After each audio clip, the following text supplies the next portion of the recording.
So over here, you can see that I got a label track right here. So if you want to export it, then you can easily do so by going into File and by going into Export and by using the Export Labels function right here. So you can save it in any folder of your choice, click on Save, and the label is exported right here as a text format. It's simply a text formatted file, as you can see right here. What you can also do is you can add in multiple labels. So to do that, you can go to Tracks and you can go to Add New, and then you can go to Label Track right here.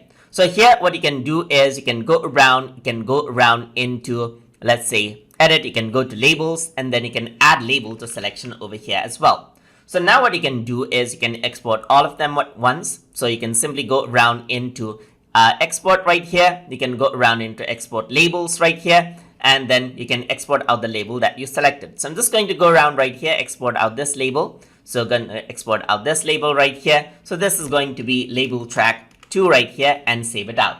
So once I do that, that has been exported as well, just like this. So you got this label and this label, as you can see. So now this one has that extra label right here, as you can see on the other line. So that is how you can export out labels from within Audacity. So hope you guys learned something as always.